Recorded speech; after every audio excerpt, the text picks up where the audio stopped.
Hi, and welcome to Write Your Book Your Way, the interview series that goes behind the scenes of real self-published books to explode the myth that there's a right way to write your book.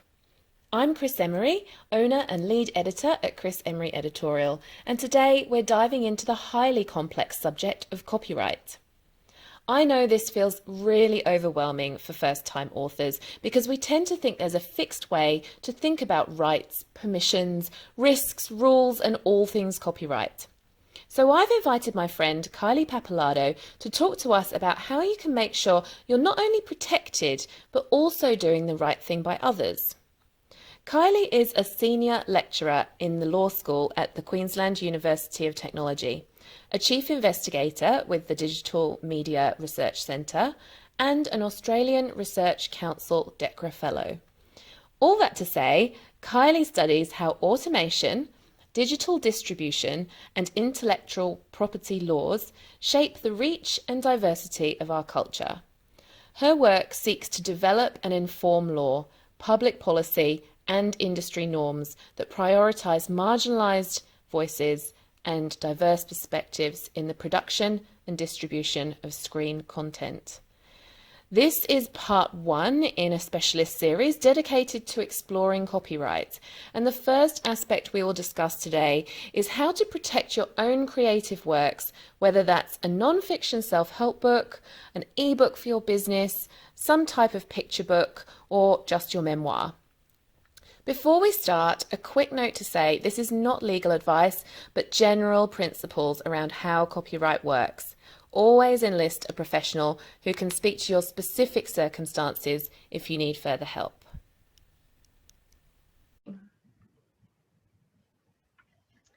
Hi everyone, and welcome to this very special episode of Write Your Book Your Way.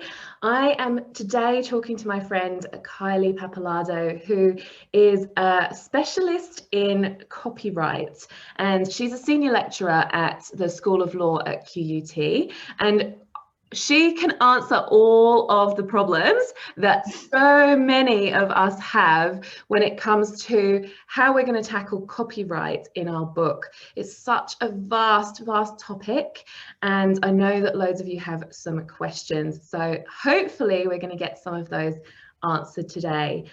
This is going to be a series, so we're going to do a couple of sessions with Kylie, and the first one is going to be focusing all about the copyright that you need for your book to protect your interests, and then we're going to talk later on in part two about the copyright other people have and how you need to reference them and need to take care of other people's works and the things that other people have already created.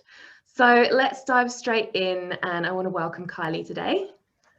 Hi, thanks for having me. You're so welcome. Thank you for being here. This has been something that I have been burning to ask you for ages, and we've been meaning to do together for some time. So I'm really glad that we've found the time to do it and can just answer some of these questions that I know most authors who are about to self-publish are definitely thinking about. So just before we start, I want to say that this is going to be general for everybody who needs to think about copyright. So I've got clients all around the world, and this isn't specific to a jurisdiction particularly. So when we're talking about this information, we're talking about broad principles, and I know that Kylie will explain a bit more about that in a second when we get into it. So let's just kick off with a real basic definition that we can all understand. And a little bit of a discussion about why copyright exists in the first place. What is copyright? So copyright is the body of law that protects creative expression. So for your clients, that will be the law that protects their writings. If they illustrate their books too, it's the law that protects the illustrations or the photographs. Basically anything of a creative nature normally will have some sort of copyright protection. And what that does is give the copyright owner certain rights that are exclusive to them in that work that they have created for a certain period of time. And it just lets them protect that work, exploit that work in the sense of charging money for its use or licensing it out to other people. Copyright is the law that sort of underpins all of those arrangements. Cool. Okay. So what sort of protections does it give the writer or the creator when they have copyrighted their book? So copyright rights will differ slightly depending on what the creation is. But if we're talking about books or written works, so in copyright law, there's a broad category known as literary works, and that covers everything essentially that's written down or that would have been written down pre-typewriters and computers. So anything written or typed, basically. And the rights that are in literary work are the right of first publication, the right to copy or reproduce that work, the right to perform the work in public, so do a public reading of the work, for example, the right to adapt that work. So if we're talking about a book, the right to adapt it into a screenplay or to translate it to another language. And the right to, it's called the communication right. And what that means is it's basically the right to make that work available electronically. So that's the right that covers things like posting it online, on websites, emailing, that sort of thing. So all of those rights are the exclusive province of the copyright owner. Only the copyright owner or somebody with the copyright owner's permission or a special legal excuse can do any of those things. So you can see that copyright's pretty broad. The right to copy is any kind of copy is the exclusive right of the copyright owner. Any kind of online communication is the exclusive right of the copyright owner. So copyrights are very strong rights. Okay. So at what point does that right begin? When do we have copyright over something? Do we need to go somewhere and get special authorization that says we are the owner of something, or how does it work? Yeah, that's a great question because people are often surprised by the answer to this, which is that you don't have to do anything really to have copyright protection in your work. Copyright doesn't require registration to get protection. The legal lingo is that as soon as it is captured in material form. So what that means is that it can't just be in your head, but as soon as you write it down, draw it, type it, as soon as there's something physical and tangible that can be seen, it is in material form, and from that point forward, it has copyright protection for the length of copyright. Copyright doesn't last forever, but that's the point at which it starts. You don't need to do anything else. Yeah. So we've talked in the past about this idea that you can't copyright ideas. You're copyrighting an actual work, so an expression of an idea, not the idea itself. Can you talk a little bit about that? Just because those are my words, and I think I've couched them in the right kind of language, but they're exactly right. Yeah. Yeah. So can you, just for the purposes of people watching, explain like what you can and can't actually claim rights to? Yeah, sure. And this is a really common misconception, right? Is that people often think that copyright is the law that protects their ideas, but their law does not protect ideas by themselves. So copyright, as you said, Chris, protects expression, and that's related to that requirement of material form. So once a story, say, is set down in writing, then what is protected is that written expression, the way the story is expressed. not the idea about the story. So the example I normally use with my students is Harry Potter, right? J.K. Rowling has copyright in the way that she has expressed her story, the dialogue, the way she describes the characters, but she doesn't have copyright in the idea of a school for wizards, right? Or a boy wizard whose mission it is to save the world. She does not have exclusivity in that idea. And I think that's really important. It can seem a little jarring at first when you're trying to protect your idea, but it's very important that ideas are not protected and that they're free for everybody, because you think about how limiting it would be if once the very first person writes about wizards, nobody else can write about wizards because that's their idea. Very quickly the what is available out there would get depleted. So I think the fact that ideas remain free is something that's really important about copyright law. And what the law protects is the way you and your particular originality in expressing that idea, which is unique to you, and that's what you get to protect. Yeah, and I think it's not just important, but it's exciting. Like there's a lot of people come to me and they're worried that if they start sharing their book, people are going to steal their ideas and this kind of thing. And I know it's a huge worry, even handing it over to an editor. A few of my clients, when we're sort of negotiating what that client agreement looks like, and when they're going to be handing over their manuscript, they're really concerned about confidentiality and people taking their ideas. So what you're saying is essentially what they produce, the actual expression of it is already protected as soon as they've got it written down, and also their ideas are unable to be protected, but that doesn't mean that if somebody steals the actual work that they don't have rights. They do have rights in the form that it is.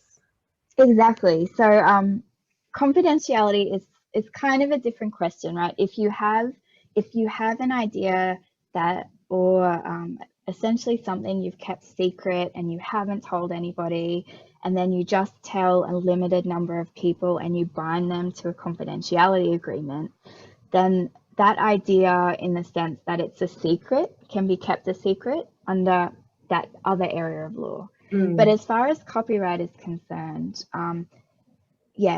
no protection in ideas, for very important reasons that we're all, ideas are free and we can all draw from them, and we all do draw from them.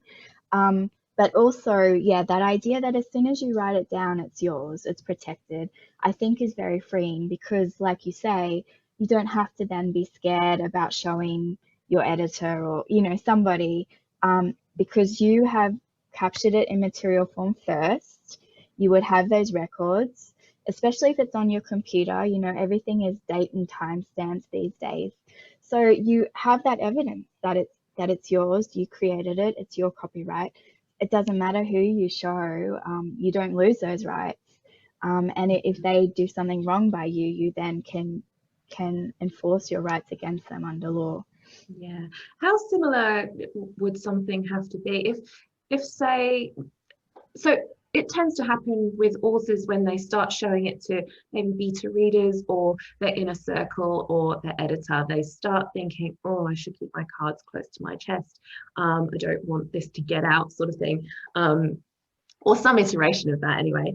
But let's say that somebody in their inner circle does something similar to them and they're sharing it with a peer, and that peer thinks it's a really good idea, and they write something that's not word for word, but very clearly the idea came from there. Is there anything that they can do in that sense? How similar would it have to be to pursue a claim? Yeah, so in copyright, something has to be substantially similar, and there are a few legal tests that are applied, but basically what is looked at is, firstly, are the two things objectively similar? Are they similar enough that you would say, yeah, it's possible that one of these things has come from the other, right? And then so if, say, if this were a court case or lawyers were looking at it, what they would then try to do is establish causality. So can they see that the second person had some connection to the first person that they could have copied it, right? Because you know, if you've never met them before and they just happen to come up with something similar to you, that is possible and that is okay because they haven't actually copied your thing. But if they've had any sort of exposure to your work, which if you have shown them, if you have an email trail or something, would be very easy to establish, you can show causality, you can show similarity. It doesn't have to be exactly the same, it just has to be substantially similar. That would be enough to mount a copyright infringement claim. Interesting. Okay, so let's get away maybe from the idea of stealing people's work for a second and go back to protecting our own work. So, you know, writers have gotten to the stage where they maybe have a draft of their book and the editor's worked. Actually, before we move on, what happens in the editing process, which obviously is really important for my clients when they work with me, but also like anybody who's going to work with an editor. Obviously the editor makes changes to that original work. So is there any kind of claim that an editor might have over somebody's work if they've been involved in the process? That's a really interesting question, actually, and I'm going to give a very legal answer to that. As I'd expect and hope. Which is that it very much depends on the circumstance. So yeah, I guess the joke is if you ask a lawyer anything, they will always say it depends. And I think in this case it really does, because it will very much depend on the level of engagement that the editor has had and how many changes they've made. So if it's really just tidying up somebody's work and it's very clear that it's the other person's work that's just had some minor changes to it, then that won't affect the copyright claim at all. Or sorry, the original person's copyright, the writer's copyright. If though it becomes something that looks a lot more like a collaboration, so I don't know the editing world like you do, but I imagine there are some forms of editing where the editor and the writer work very closely together, and the editor has a very active role in shaping the sentences and that expression, right? That if it becomes to that level of engagement, then it might get to the point where the writer and the editor are essentially co-creators of that piece, the co-authors of that piece, and then they might own it together. They might own that work as joint copyright owners. And presumably there's, you know, if you don't want that to be the case, you can make sure that there is some kind of agreement between you and your editor to ensure that you retain all of the copyright for all expressions. Because I guess actually in that process, there's a lot of back and forth, and that expression changes a number of times until it becomes the expression that gets like publicly published. So and the lines might get a bit blurry. Sorry.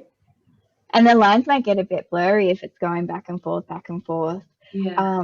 But I think you make a really good point, which is that what I'm talking about are the general copyright principles. But the rules of copyright can basically always be overturned by agreement. So contracts will trump the copyright rules. That's a very that is very important. So basically anything I'm saying, if you don't like it, can be changed by agreement with the person you're working with. So often it will be the case that, you know, you might have an agreement that says copyright is owned by this person, by the writer, no matter what. often, and that's another reason why it's really important to read contracts closely, because if you're hiring a photographer or any of those situations, there's usually some sort of contract you're signing, even if it's just a one pager. And it's really important to read that carefully, because it will often say who owns the intellectual property, which is sort of just the umbrella term for copyright and a few other rights. And if it's important to you that it's you that's the owner, you want to make sure that that's what it says in writing, and not that it's somebody else's.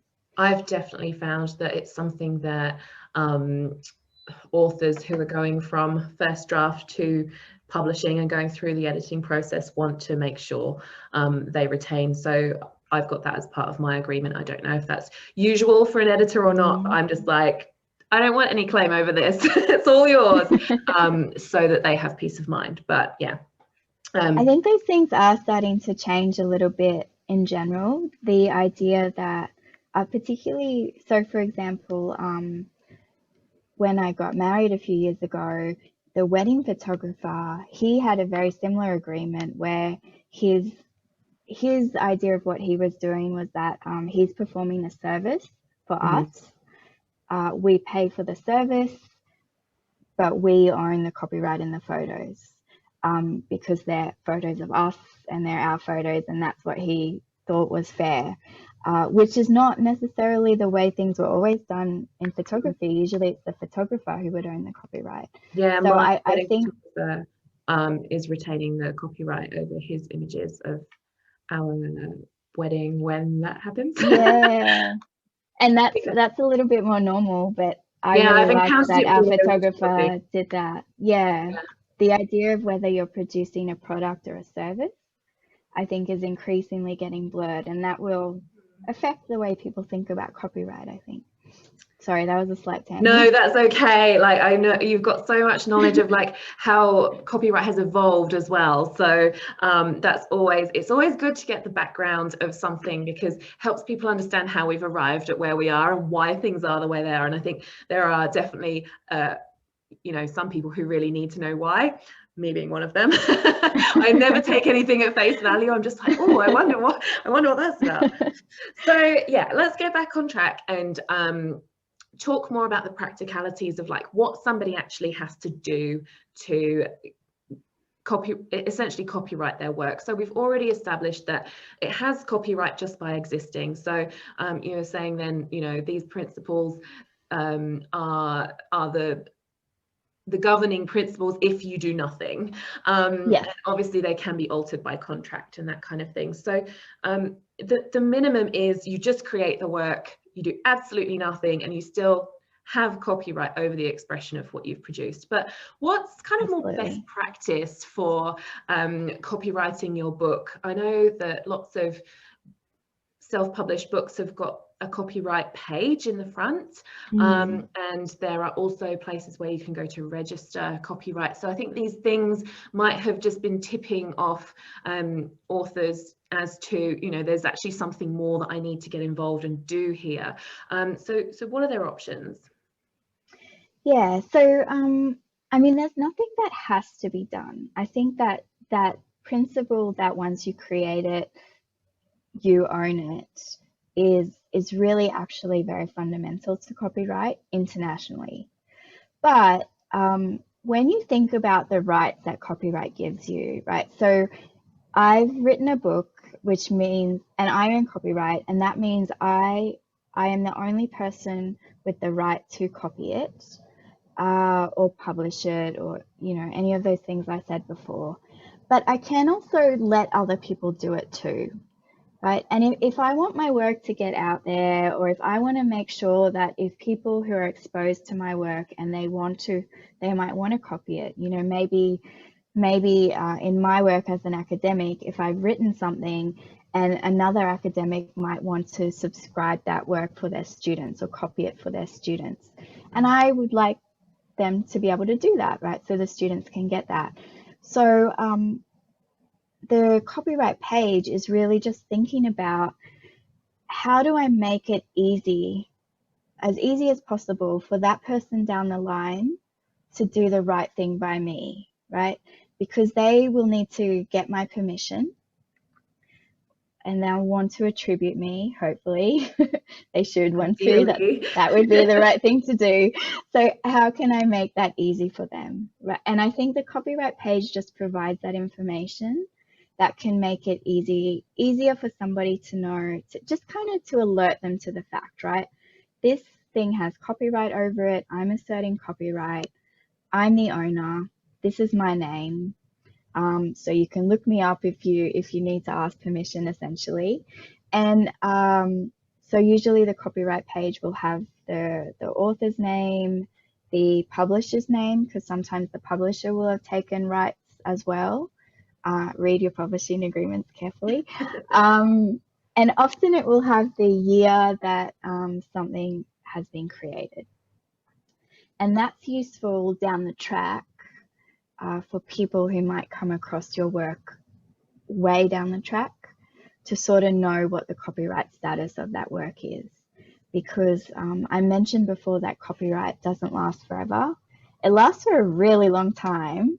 In most countries around the world now, it is the lifetime of the creator plus either an additional 50 years or 70 years. So in Australia, I think in England, in America, it's life of the creator plus 70 years, which is a really long time, right?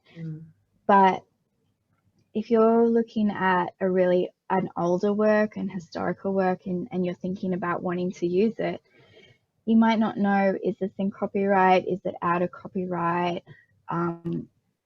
Knowing when it was created and by whom kind of helps you judge that, helps you figure out, all right, who was that person? When might they have died? Has it been 70 years since then? So it's not necessary. And it also is that kind of stamp of you saying, I created this first. If you are worried about, even in the next couple of years, people kind of saying that they came up with this idea first, it's kind of like you can plant your flag and say, well, I wrote about this in 2010, so I actually was here first. So the date helps for a few reasons, and your identity helps for people to ask permission later. Yeah, so that's sort of essentially adding to that proof that you made it at a certain time or on a certain date, because we all have like things on our computer, but you know, it's difficult to dispute a copyright page that's got a date in, I suppose. Okay, so that kind of has covered my next question, which was what goes on the copyright page. We will provide a resource so that people who watch this can actually go and see perhaps examples or get an idea of like the actual specifics, because there are a few things that are helpful, like you just said, the date and the person's name and sometimes the publisher. I will also just add to that, I just thought often you see that little C in the circle. And again, some people think you need to have that to assert copyright, but you don't. It's just a commonly seen symbol that sort of says, hey, that I have copyright in this. But again, it's not a requirement. Yeah.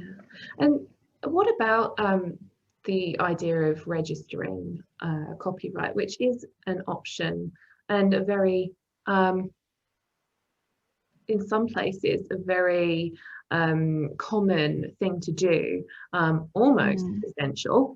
It's not actually a legal requirement, I don't think, but it's pretty much a given that you're going to register copyright. What would be like some of the benefits or even drawbacks of doing that, if there are any? Yeah, so this will very much depend on what country a person is in. And the reason why there's some places with registration, some places that don't, is very much a historical thing as well. So going back a long time, registration was required in copyright. But then as people started to move around the world a bit more, the countries at the international level decided it would make sense to have essentially unified copyright laws in the countries around the world, so that, you know, you don't have in one country I have copyright, in another I don't, in this country it's 5 years, in this country it's 100 years, you know, so you're kind of on equal footing wherever you are. So that agreement at the international level started off with one that's called the Berne Convention, and later on one that the acronym is called TRIPS, Trade Related Aspect of Intellectual Property.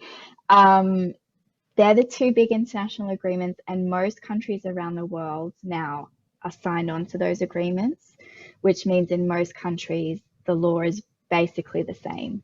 And one of the things that the Berne Convention did was to abolish the requirement of having registration, which I think, again, as copyright was moving, you know, more towards regular people. Like a long time ago, the only people who could produce written works were the people with a printing press, the people who, not everybody could write back then, people were mostly not literate. As that began to change, it became more important that regular people could have these protections too, without having to jump through all these legal hoops that they might not be aware of. So the requirement for registration was abolished, but some countries still have a voluntary system, which again is just a way to keep track of what's been created, who owns it, to kind of streamline the process of permissions, or so that older works, we don't lose the information of who owns it. So those can all be benefits of registering if you're in a jurisdiction where a registration system exists, is it's just a really good way to sort of document what is out there, and that your work is out there too. Some countries have a system, and the US is one of these countries, where you don't have to register to get protection in the first place. But if you want to sue somebody in court, at that point you need to go and register. Okay, so it doesn't have to be done at the point of publishing. It's just if you want to pursue somebody. Yeah. Interesting. And like then if you're going through the court process, you know, you'll talk to a lawyer and they'll tell you what needs to be done and all of that. But at the point of creation, nothing. So it actually sounds a lot like copyright is nothing to stress about, which is quite good. No. and that, you know, these things have been thought through to give creators rights, almost as not default, but like automatically you have rights, and it's only really when it becomes litigious, I suppose, that some of the more tricky aspects of proof and that kind of thing come into play. Well, it's only if you give those rights away, which under law, you can only give away your copyright. So not just give permission to somebody else to do it, but give your actual copyright ownership to somebody, can only be done in writing. So you can't be tricked verbally into giving away your copyright. But again, this is why I keep saying read your contracts carefully, because it could be there in the fine print, you know, that you're transferring your copyright. With big mainstream publishers, they will often want to take copyright ownership as part of the publishing agreement. And whether or not you're comfortable with that is something to talk about with the publisher. But the default will usually be that it's just in their contract. And if you just go ahead and sign, then you've agreed in writing to transfer your copyright. But it does have to be in writing. This is all so reassuring to people who haven't gotten to the point where they've signed anything, at least. And we're going to go on and talk in part 2 about how to, you know, take care of what other people have already copyrighted, and you know, do other people the favour of looking after their expressions of their creativity in the same way that you would want your own creative works to be taken care of by other people who might be referencing you or sharing in some way. So for today, that's been so much awesome information, and I hope it's clarified and reassured people who are writing that of a few things, and just kind of given you a sense of what copyright is for, and also what you need to do and what you don't even have to worry about and don't have to think about. And then we're going to go on in just in the next part, in part 2, to talk about how to use other people's copyright or how to use other people's works in a very careful and integrous kind of way. So we're going to pause there and we'll be back.